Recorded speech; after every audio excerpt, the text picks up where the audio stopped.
Selamat datang di Novel Story, channel yang menceritakan novel berjudul Aku Bukan Menantu Sampah. Jangan lupa subscribe dan like. Sekian dari Mimin, silahkan menikmati ceritanya ya. Aku Bukan Menantu Sampah, bab 497 Pembunuh.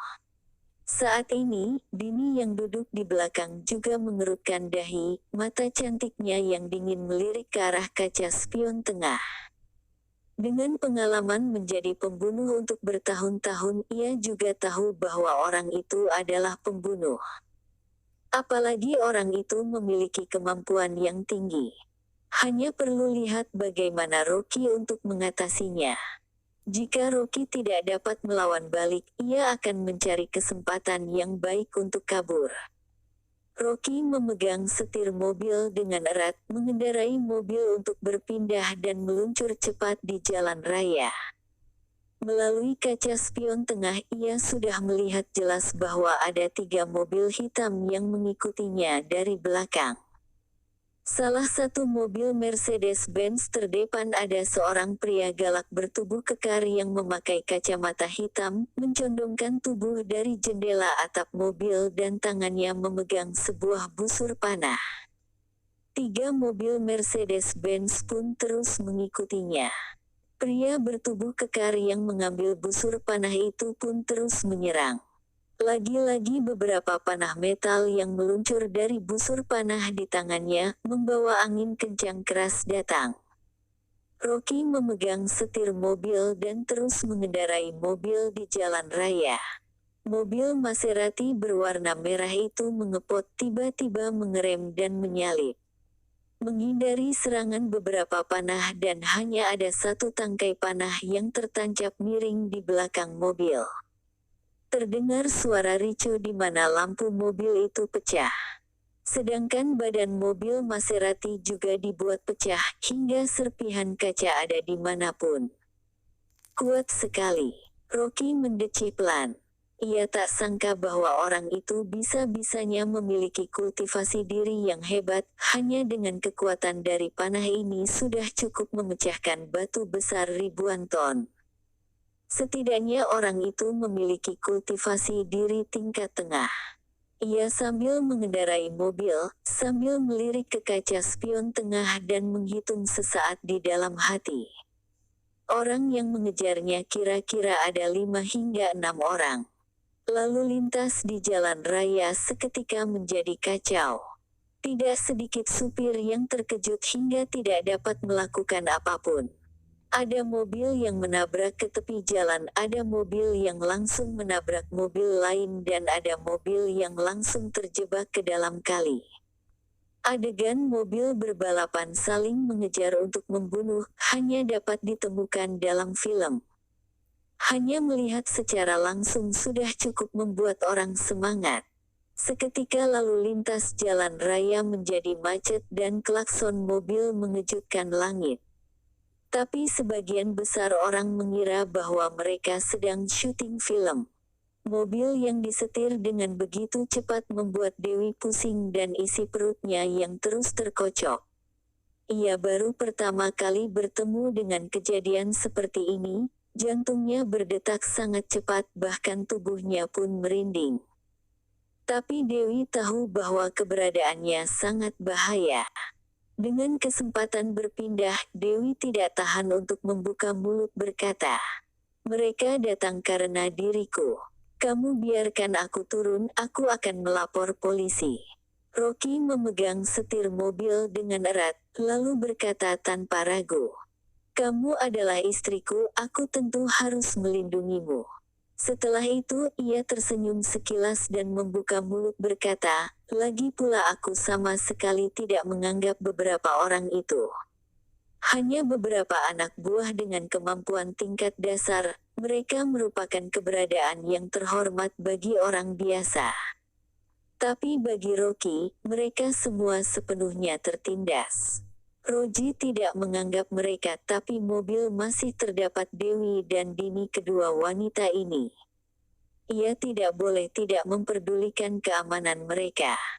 3 mobil hitam terus mengikutinya, bagai lalat yang tidak dapat diusir. Rocky telah menyetir keluar dari kota dan tiba di jalan raya bekas di pinggiran kota. Jalan raya sangat sepi. Para pembunuh di 3 mobil itu yang terus mengikuti juga mulai berani. Dor dor dor. Sejumlah peluru melintas tubuh mobil Maserati. Tubuh mobil pun bergetar kencang untuk beberapa kali. Jelas sekali mobil itu berhasil diserang. Dewi memaksa diri untuk tetap tenang, tapi wajah cantiknya itu telah memucat. Tunduk kepala. Rocky mengeluarkan kata yang singkat, satu tangannya memegang setir mobil dan tangan kanan menekan kepalanya ke bawah. Dini yang berada di belakang juga pintar dan ikut menunduk menempel di kursi penumpang. Kepala Dewi baru saja ditekan Rocky, lalu setangkai panah tajam pun meluncur melewati kepalanya. 3 mobil di belakang masih saja mengikuti mereka. Rocky melirik sekitar sekilas. 2 tepi jalan raya adalah sawah, sama sekali tidak ada orang. Tiba-tiba ia memutar setir mobil keras dan menginjak kencang pedal gas. Zit! Bersama dengan suara tajam di mana mobil bergesek dengan tanah, mobil Maserati berwarna merah itu tiba-tiba berpindah dan berbelok sebanyak 110 derajat, seketika berhenti pas di jalan raya secara horizontal. Pria bertubuh kekar yang tengah mengambil panah, menarik busur panah kembali dan berteriak. Orang itu sudah berhenti, segera kejar. Dini mengangkat kepala di kursi penumpang belakang dan berteriak dengan panik. Rocky, mengapa kamu berhenti? Mereka begitu banyak, kamu tidak akan bisa mengalahkan mereka. Apakah orang ini sudah gila? Di situasi seperti ini bisa-bisanya tidak mengendarai mobil menyelamatkan diri dan memilih untuk berhenti di tempat yang begitu terpencil. Banyak orang lawan satu, ia sungguh mencari mati. Bahkan Dini curiga bahwa Rocky tidak sehebat yang dibicarakan orang-orang, bahkan ia adalah seorang sampah.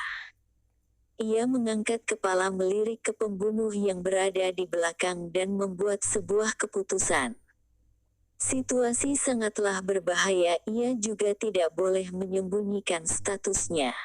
Saat ini bertarung dengan beberapa pembunuh ini, kalaupun mati, ia juga harus menarik beberapa orang ini bersamanya.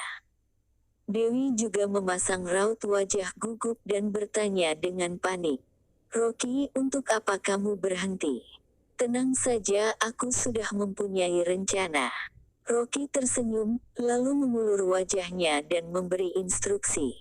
Kalian berdua menetap di dalam mobil. Sebelum aku menyuruh kalian keluar, kalian jangan mau keluar. Setelah itu, ia membuka pintu mobil dan keluar dengan berani. Beberapa mobil yang berada di belakang semakin mendekati dan juga menemukan Rocky yang turun dari mobil. Ia tidak hanya keluar dari mobil sendirian, bahkan masih bisa-bisanya bersandar di pintu mobil, menyalakan sebatang rokok, menaruh kedua tangan di dalam kantong, seperti sedang menunggu kedatangan mereka. Wajahnya bahkan masih bisa tersenyum. Beberapa pembunuh di mobil itu seketika mulai menyindir. Hehe, turun mobil sendirian ingin terlihat seperti seorang pahlawan. Bahkan masih bertingkah keren saat kematiannya mau tiba. Orang ini sangat bodoh sekali, uang sebanyak 1 triliun pun bisa diperoleh dengan mudah.